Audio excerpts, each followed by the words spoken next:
오늘 본문 사도신경의 내용은 예수님의 장사 보냄, 장사 지냄입니다. 하나님의 독생자이신 예수님이 동정녀의 몸에서 나시고 또 본디오 빌라도에게 고난을 받으신 후에 십자가에 죽으셨습니다. 그렇게 되면 이제 그 다음에 당연히 나와야 되는 것이 예수님의 부활 같은데, 부활 전에 이제 예수님께서 무덤에 묻히셨다. 즉, 장사 지낸 바 되었다라고 하는 내용이 이 사도신경에 나오고 있습니다.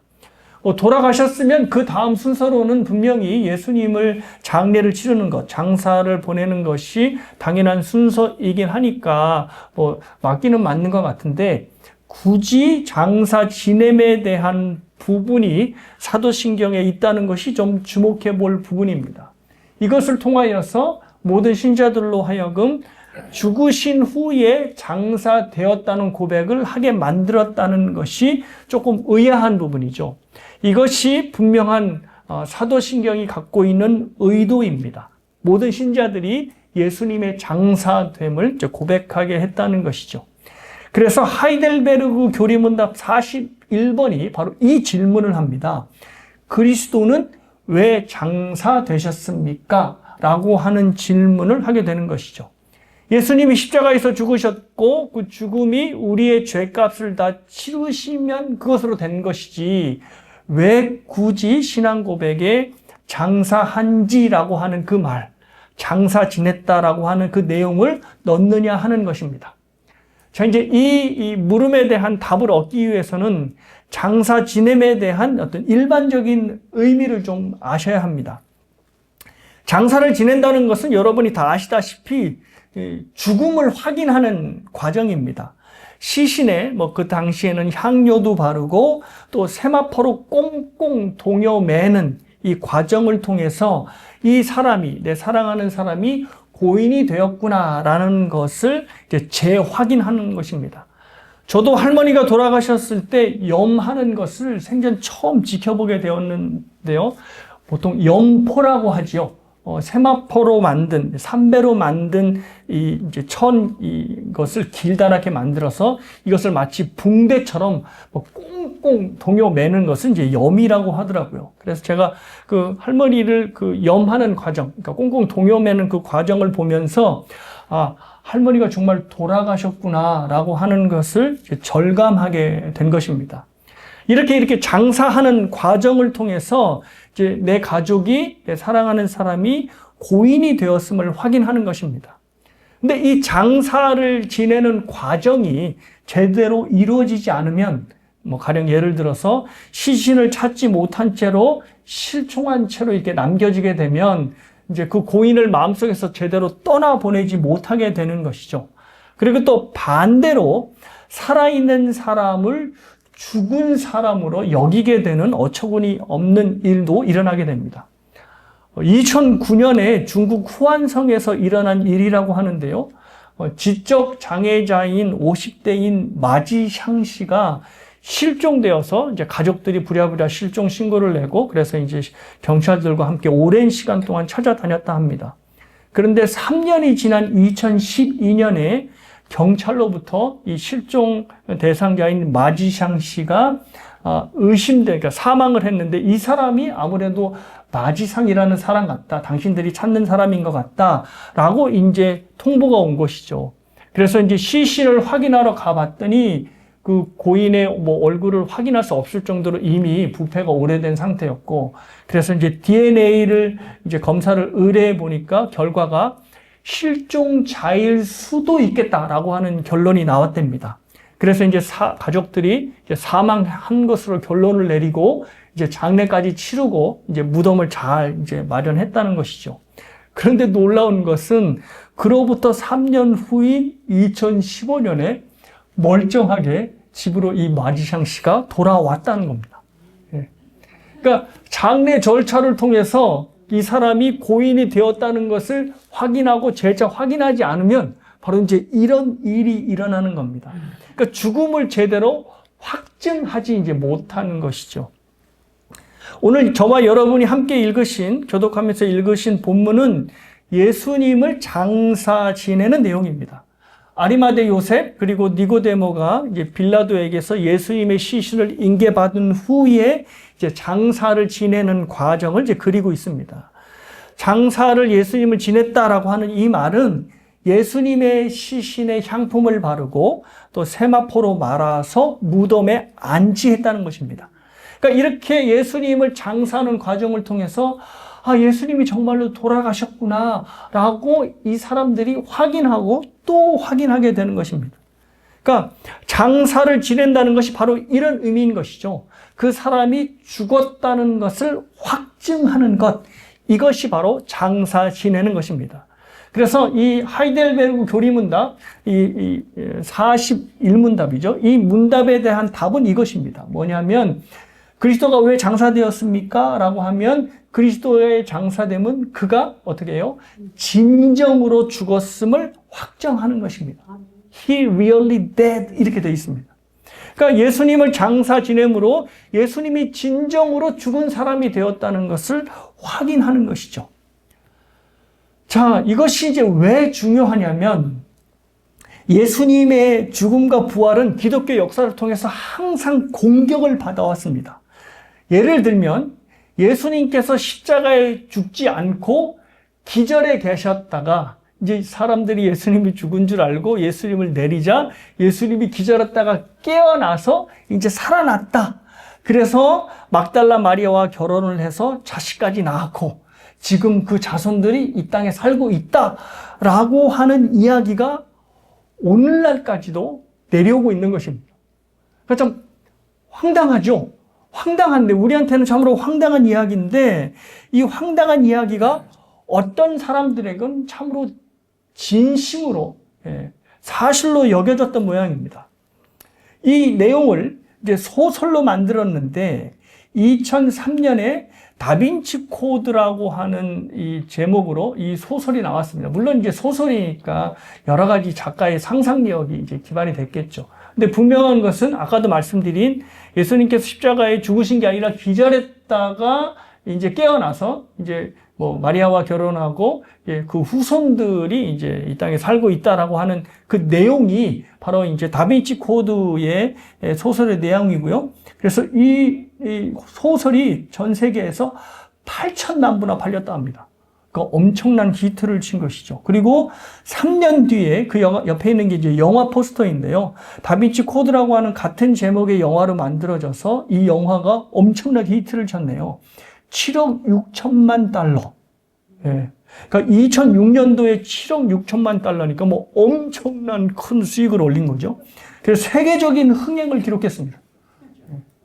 자, 그런데 또 놀라운 것은 이 내용을 근거로, 그러니까 이 소설을 바탕으로 영화를 만들었으니까 허구가 바탕인 것이 이제 뭐 됐잖아요. 그런데 더 흥미로운 것은 이와 비슷한 내용의 다큐멘터리가 2007년에 디스커버리 채널에서 예수의 잃어버린 무덤이라고 하는 이 제목으로 그 옆에 있는 그 이제 그게 예수의 잃어버린 무덤이라고 하는 다큐입니다.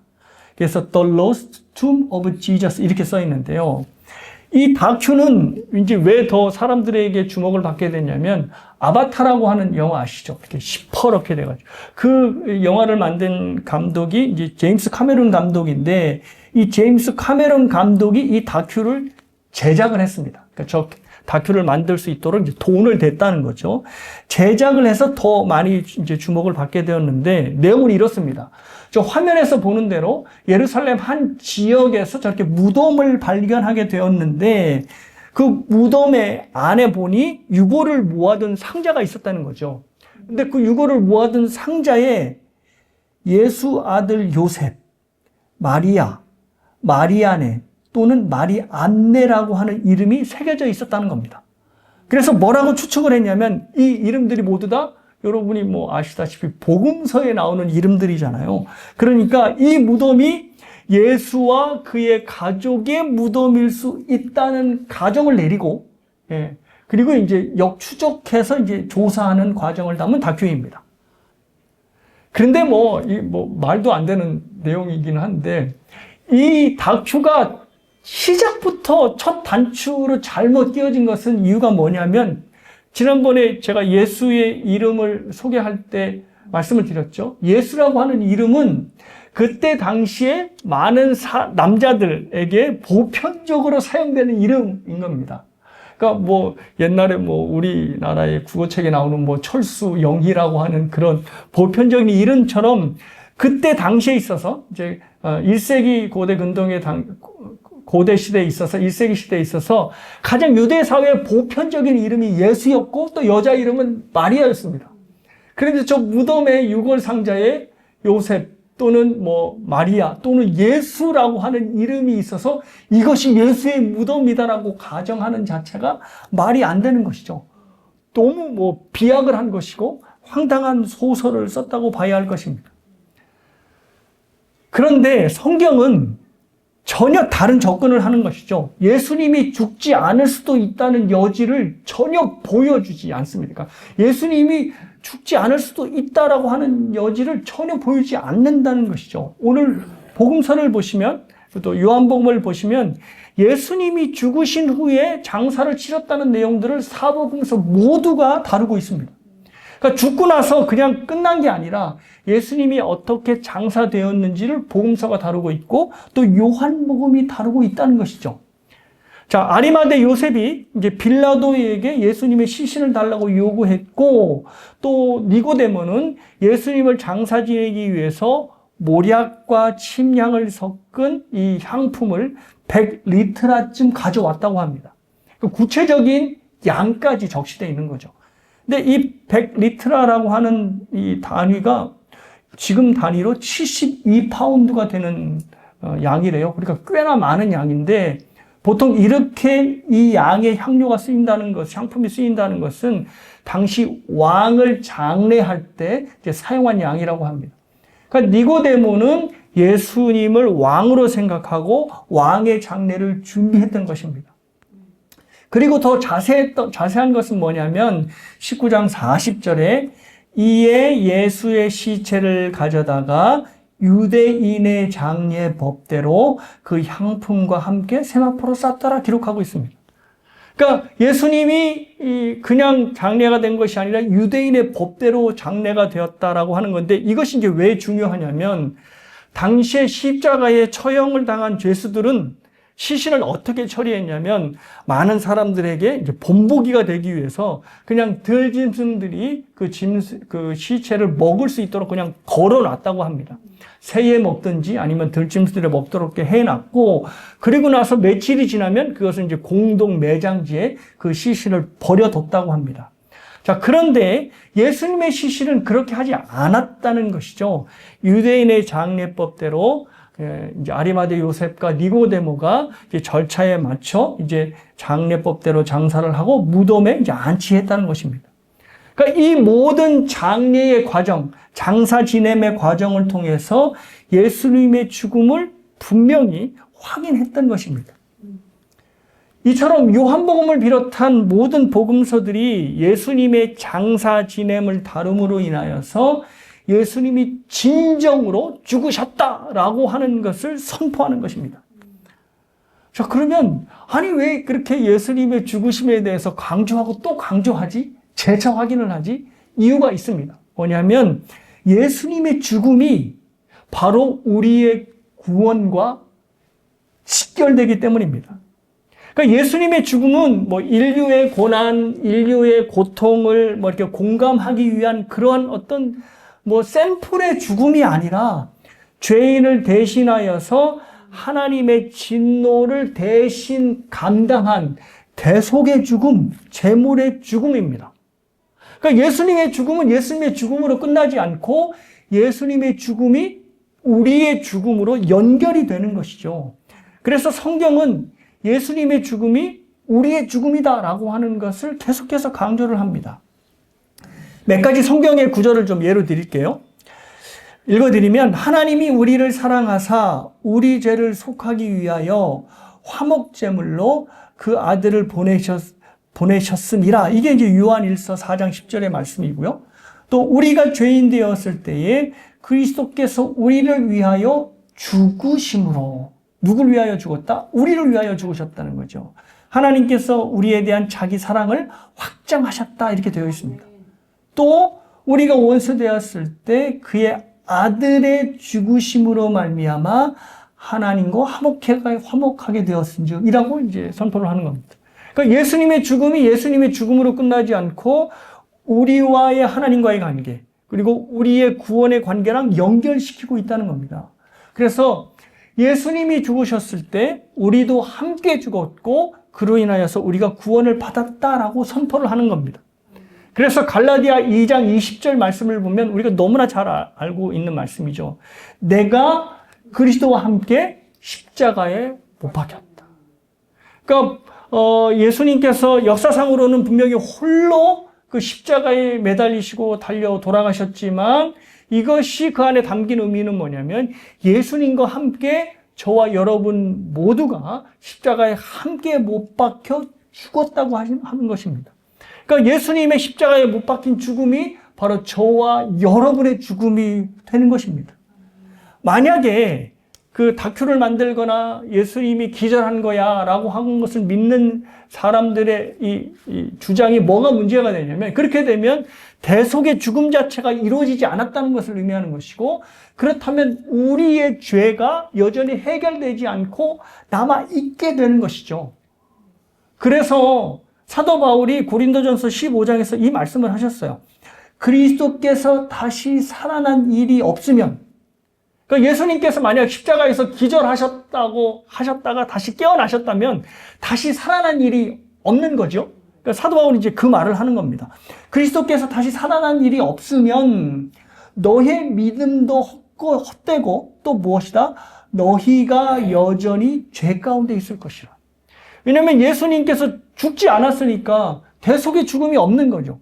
예수님이 대속의 죽음을 죽으셔야 우리의 죄가 없어지는 건데, 예수님이 기절했다가 일어나면 대속의 죽음이 없는 게 되는 것이니 여전히 우리의 죄가 남아있게 되는 것이고, 그렇다면 우리의 구원은 없어지게 되는 것입니다.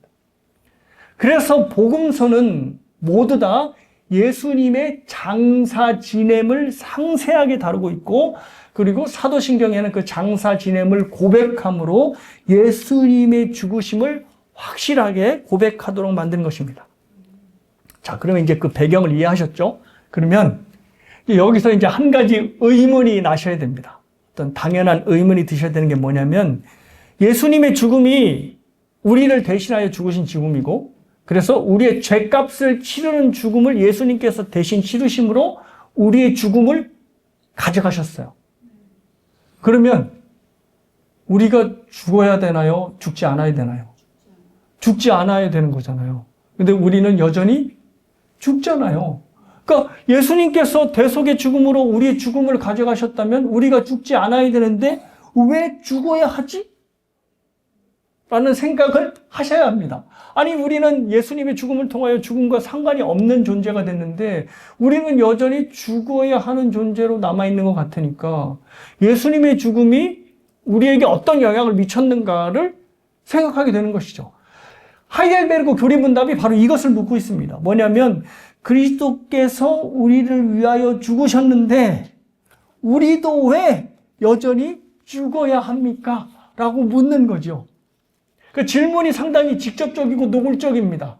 그러니까 예수님이 죽었으면 우리가 죽지 않아야 되는데 우리가 여전히 충분히 우리의 죽음은 어떻게 되는 겁니까? 라고 이제 우리에게 묻는 것이죠. 자, 여기에 대한 답이 바로 이겁니다. 함께 한번 읽어보실까요? 시작. 우리의 죽음은 우리의 죄값을 치르는 것이 아닙니다. 죽음은 우리의 범죄함을 그치게 하고 영생으로 들어가는 물입니다. 이렇게 돼 있습니다.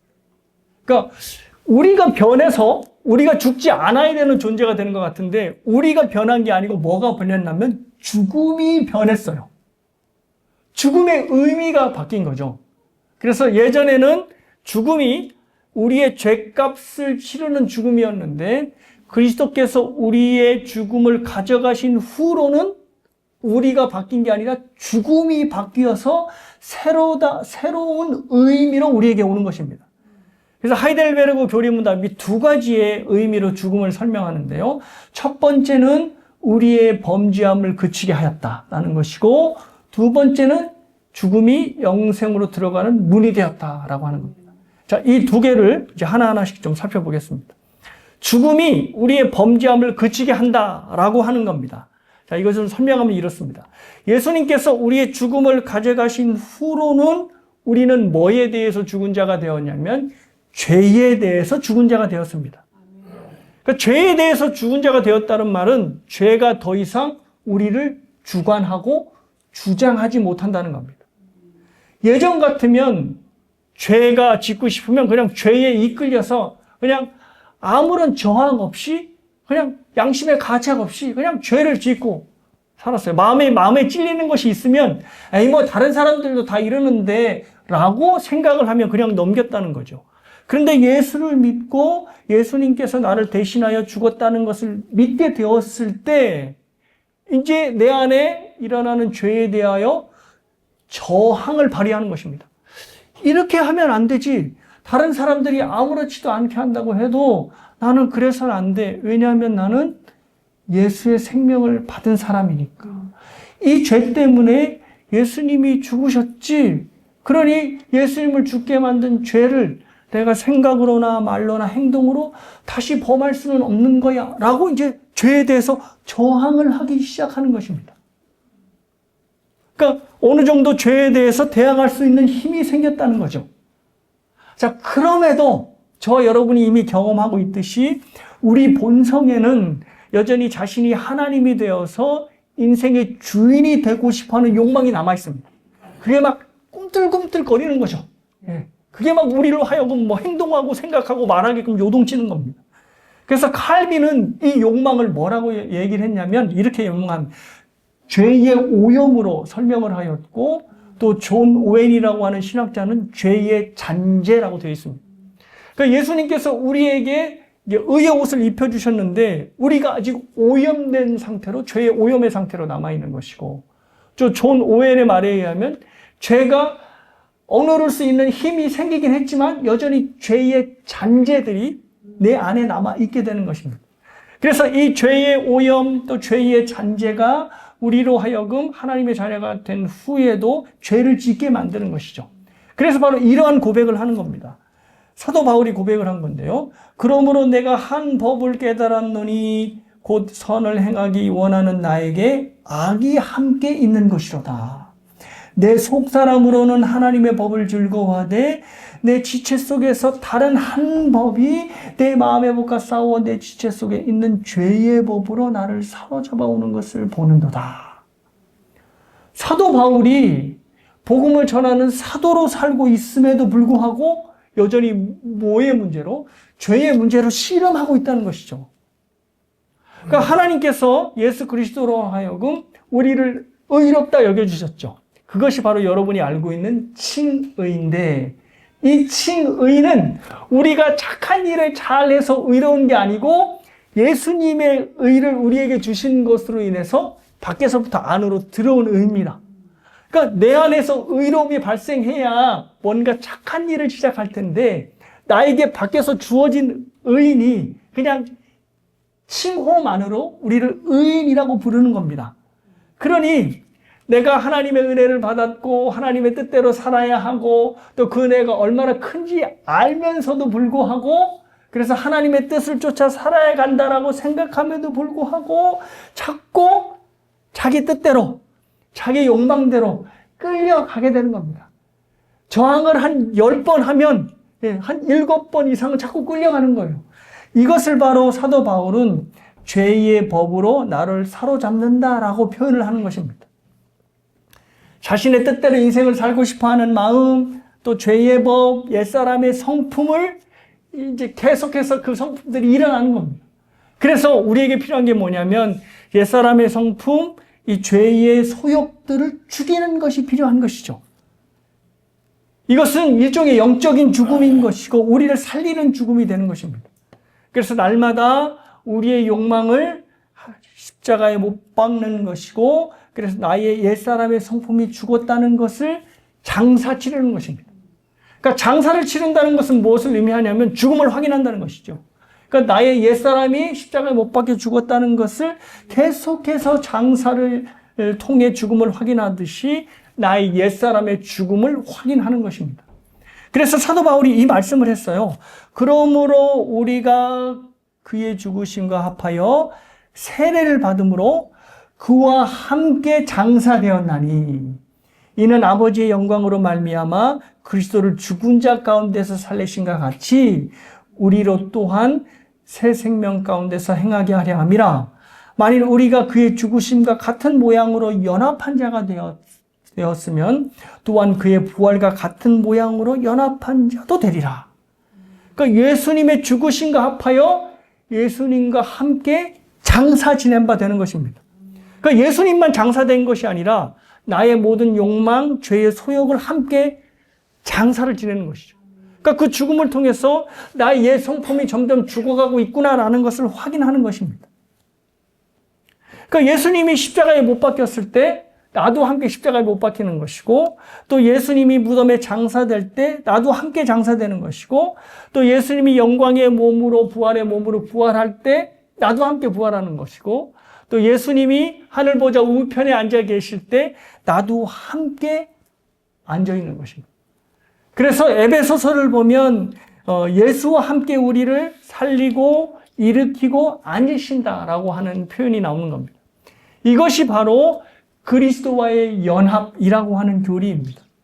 그러니까 예수님과 함께 연합이 되어서 믿음을 통해 예수님이 죽을 때 나도 죽고, 또 예수님이 장사될 때 나도 장사되고, 예수님이 부활할 때 나도 부활하고, 예수님께서 보좌 우편에 앉아 계실 때 나도 우편에 앉아 계신다는 겁니다.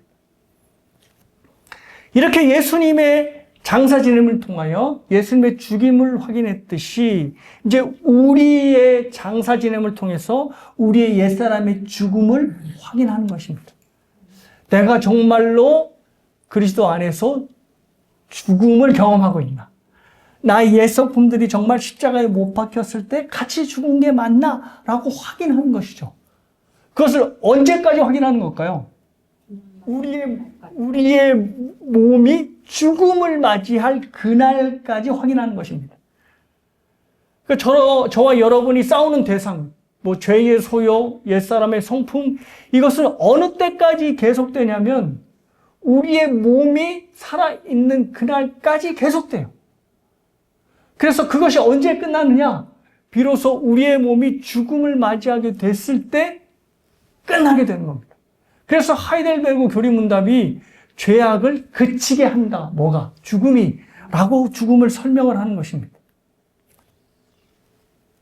자, 그렇다면 우리가 죽을 때까지, 이제 우리의 육신이 우리의 생명을, 우리 영혼을 이제 보낼 때까지 계속 죽어야 되는 것, 죽여야 되는 것이 바로 육신의 소욕이고 또 육체의 욕망인데, 자, 이것이 이제 무엇이냐가 이제 중요하겠죠. 그것이 이제 로마서 6장에 나옵니다. 뭐냐면, 그러므로 너희는 죄가 너희 죽을 몸을 지배하지 못하게 하여 몸의 사욕에 순종하지 말고, 또한 너희 지체를 불의의 무기로 죄에게 내주지 말고, 오직 너희 자신을 죽은 자 가운데서 다시 살아난 자 같이 하나님께 드리며, 너희 지체를 의의 무기로 하나님께 드리라. 죄가 너희를 주장하지 못하리니 이는 너희가 법 아래 있지 아니하고 은혜 아래 있음이라. 자, 이 구절을 보면 뭐 이렇게 사로잡히는 내용들이 많이 나와요. 사로잡히고, 또 몸의 사욕에 순종하지 말고, 죄에게 내주지 말고, 죄가 주정하지 못하게 한다라고 하는 표현들이 나오죠. 근데 이 표현들이 다 다른 표현 같은데 한 가지 공통점이 있습니다. 그게 뭐냐면 나를 지배하고 있는 것. 이 지배를 너희들이 당하지 말고 이것을 누구에게 드려라? 하나님께 드려라. 여기서 보면 하나님께 내어드려라 이렇게 되어 있죠. 그러니까 너희들의 몸을 지배하고 너희들의 생각을 지배하는 이 모든 것들, 그게 바로 몸의 사욕인데 그것을 그냥 놔두지 말고 그것이 너희를 주장하지 못하게 하라. 이것을 누구한테 드려라? 하나님께 드리라 라고 하는 겁니다. 자, 그러면 몸의 소욕, 육체의 소욕이 무엇인지 조금 이게 쑥 드러납니다. 뭐냐면 나를 지배하고 나를 주장하고 있는 것. 좀 쉬운 말로 얘기하면 이겁니다.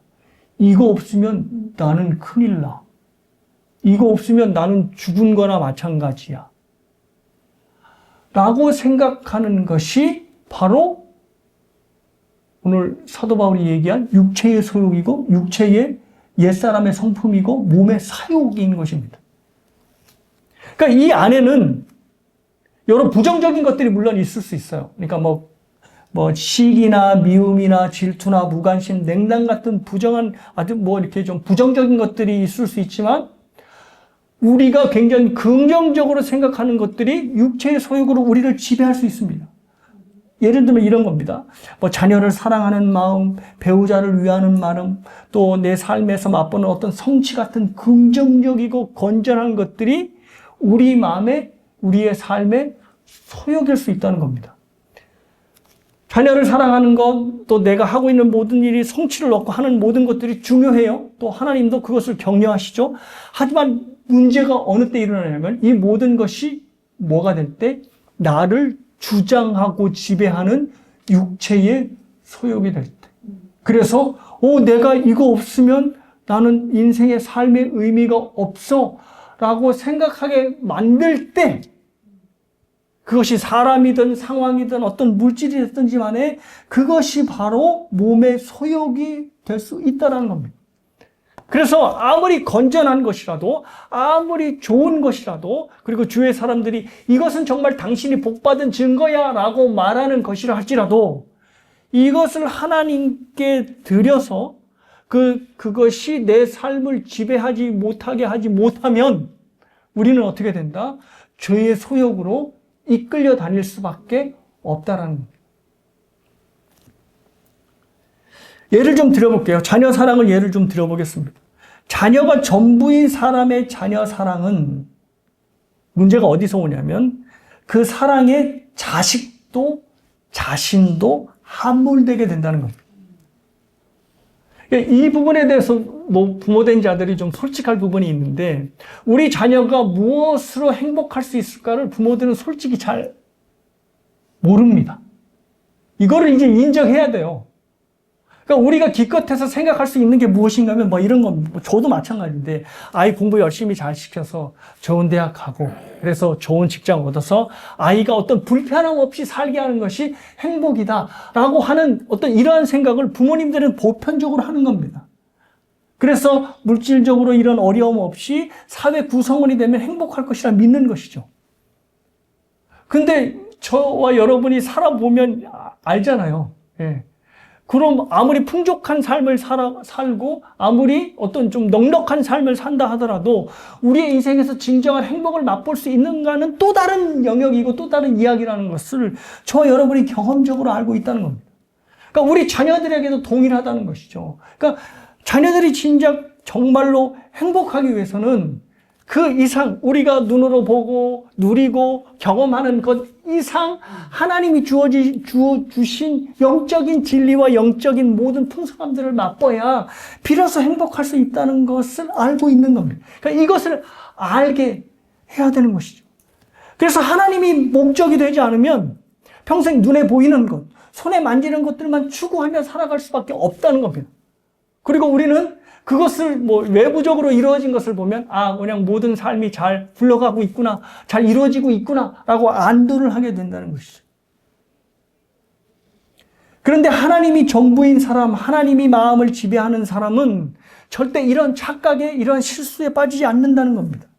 자녀 사랑에 함몰되지 않는다는 것이죠. 하나님이 자녀의 궁극적인 부모가 된다는 믿음 때문에 자녀에 대한 자신의 한계를 딱 세워두고 하나님의 뜻이 아닌 자기의 뜻을 세우는 것을 경계하게 됩니다. 내가 이 자녀에게 하는 모든 것이 나의 욕심인가? 아니면 정말 하나님이 이 아이에게 부여된 소명대로 하는 것인가를 생각하게 되는 것입니다. 아이들이 원하는 게 뭔지, 아니면 내가 원하는 것이 무엇인지를 생각하기 전에 하나님이 원하시는 것이 무엇인지를 생각하며 자녀를 키우게 되는 것입니다. 제가 좋아하는 책 중에 이런 내용이 있어요. 그러니까 하나님께서 우리 부모에게 예수님께서 주신 3가지의 직분을 주셨다는 거예요. 3가지 직분 하면 여러분 아시죠? 뭐죠? 제사장, 그리고 왕, 선지자. 근데 이게 이제 부모에게도 똑같이 줬다는 거예요. 그래서 부모가 자녀들에게 제사장의 역할을 해야 되고, 그래서 이제 자녀를 하나님께로 인도하는 중보자의 역할을 해야 되고, 또 왕, 하나님의 말씀으로 내 자녀를 다스리는 것. 그리고 이제 선지자. 선지자는 하나님의 뜻을 선포하는 거죠. 전하는 거니까. 내 자녀에게 하나님의 뜻을, 하나님의 말씀을 말로나 행위로 전하는 것. 자, 이 세 가지 직분을 이제 하는데, 이 세 가지 직분에 공통점이 있어요. 그게 뭐냐면, 이 세 가지 직분은 이스라엘 백성들 사이에서 수평적인 관계에서 이루어지는 게 아니에요. 전부 다 뭐죠? 수직적인. 그러니까 일반 백성들 위에 제사장이 있고, 일반 백성들 위에 선지자가 있고, 또 일반 백성들 위에 뭐가 있어요? 왕이 있는 거죠. 그러니까 부모에게 제사장과 선지자와 왕의 직분을 줬다는 것은 자녀보다 높은 위치에서 자녀들을 수직적인 관계에서 훈육하고 양육해야 한다는 겁니다. 그러면 이런 얘기 들어보셨죠? 딸 바보, 아들 바보, 자녀 바보. 이거 어떻게 생각하세요? 물론 뭐 그 뉘앙스에는 참 딸, 아들, 자녀를 귀하게 여긴다라고 하는 물론 뉘앙스도 있지만 정확하게 말하면 상당히 성경적인 시선으로 봤을 때 위험한 말이죠. 왜냐하면 제사장의 입장에서는 딸 바보가 돼서도 안 되고 선지자 왕의 입장에서 절대로 바보가 되면 안 돼요. 왜냐하면 바보 제사장, 바보 선지자, 바보 왕이 되기 때문에. 아까도 말씀드렸듯이 이 세 직분은 백성과의 수직적 위치에서 위에서 백성들을 지도하고 양육하는 겁니다. 따라서 친구 같은 부모, 이렇게 딸 바보라고 여길지라도 같이 수평적인 관계에서 우리 부모들이 자녀와의 관계를 맺는다는 것은 상당히 잘못된 관계라는 것을 성경이 지적하고 있는 겁니다. 그러니까 우리에게 지혜가 필요한 거죠. 자녀를 사랑하는 것이 지극히 하나님께서 우리에게 원하시는 가치이고 진리임에도 불구하고 그 사랑에 지나치게 몰입하여서 그 사랑에 함몰되면 우리는 딸 바보가 되고 아들 바보가 되며 또 자녀를 우리 성경이 원하는 길이 아닌 세상이 원하는 길로 가게 할 수밖에 없다는 것입니다. 그것이 바로 육체의 소욕이고 우리 몸의 소욕일 수 있다는 것이죠. 따라서 우리는 육체의 소욕을 죽이고 날마다 장사 지내는 삶을 살아야 합니다. 그러기 위해서 우리가 해야 될 것은 뭐냐면 하나님께서 내 삶의 전부가 되셔야 돼요. 하나님이 1등이 되고 내 배우자가 2등이 되고 자녀가 3등이 돼서 된다는 말이 아니고 하나님을 아예 순위를 두지 않는 거예요. 왜냐하면 하나님을 순위로 두는 순간 어떤 상황을 맞이해서 그 순위는 분명히 바뀌게 돼 있습니다. 그래서 하나님을 순위에 두지 않고 어떻게 한다? 하나님을 나의 인생의 전부로 생각한다.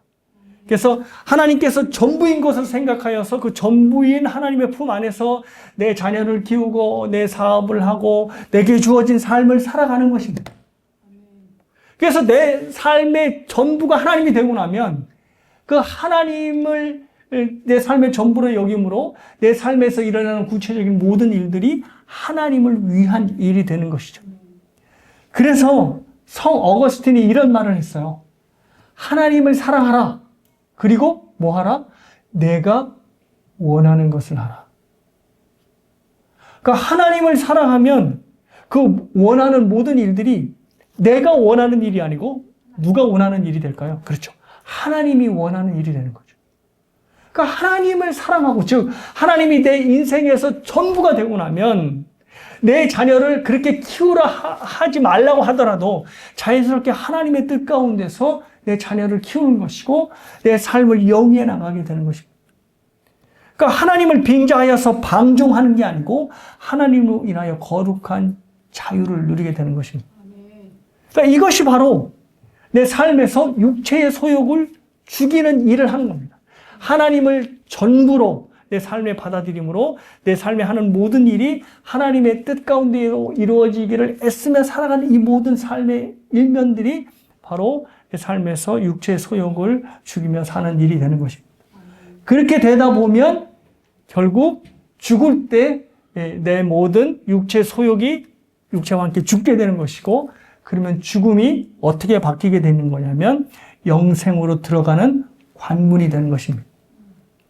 그래서 아까 하이델베르그가 보여줬듯이 죽음이 뭐가 되냐면 entrance, 현관문이 되는 겁니다. 그러니까 죽음이 바뀐 거죠. 죽음이 아예 이 세상에서 내 생명을 끝내버리는 것이 아니라 영원한 생명으로 이어지게 하는 출입문이 되는 것입니다. 그래서 신자들의 장례식을 연결식이라고 하지 않죠. 연결식의 뜻은 뭐죠? 영원한 작별이다. 그래서 연결식이라고 하지만 신자들의 장례는 뭐라고 그러죠? 천국 환송 예배. 왜냐하면 천국으로 이제 죽음을 통해서 천국으로 들어가니까 천국에 잘 가라고 환송하는 것이죠.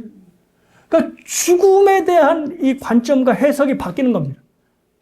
그러니까 우리가 변하여서 우리가 안 죽는 게 아니고 죽음이 변해서 우리에게 다른 의미로 오는 것이고 결국 이 죽음의 의미를 갖고 살아가는 자들은 죽음을 이미 극복한 사람으로 살아가는 거예요. 그래서 사실 뭐 죽음이 무섭지 않다라고 말할 수는 없겠지만 신자들에게 확실한 것은 죽음을 보는 관점과 시선이 달라지는 거죠. 이제 끝났다 아니라 이제 나에게 새로운 시작이구나. 그러니 그 사랑하는 사람을 죽음으로 보낼 때 어떻게 되는 거예요? 소망을 갖게 되죠. 어떤 소망? 우리가 하늘에서 하나님과 더불어 이 사람을 다시 만나겠다. 아멘. 그러니 사실은 크리스찬의 죽음은 뭐 젊은 좀 이렇게 젊은 시절에 죽으면 얼마나 비극적이에요. 그럼에도 불구하고 젊은 날에 뭐 아이들이나 청년들이 죽었다 해도 소망이 있는 거예요. 왜? 그 청년이 믿음을 가지고 이미 천국의 관문을 들어간 자가 되었기 때문에 천국 환송 예배를 할 수 있는 것이고 그와 함께 나중에 만날 수 있다는 소망을 갖게 되는 것입니다. 그래서 죽음에 대한 변화, 죽음에 대한 이 놀라운 이 엄청난 전환이 저와 여러분의 삶에서 이미 일어난 것입니다. 따라서 사랑하는 여러분, 우리가 항상 삶을 마주할 때 이런 생각을 하십시오. 삶은 내가 하고 싶은 건 마음대로 하다가 결국 교회 다니니까 천국 가겠지. 이러한 게 아니라, 삶은 우리의 욕망을 실천하는 무대가 아니라 하나님의 뜻을 이뤄내는 하나님의 무대라는 것을 기억하십시오. 그리고 나서 하나님께서 우리를 부르실 때, 죽음을 통해 부르실 때 당당히 첫 관문을 통과하여서 하나님의 품에 안기는 그런 놀라운 역사가 저와 여러분의 삶에서 기억되고 일어나기를 주님의 이름으로 축복합니다.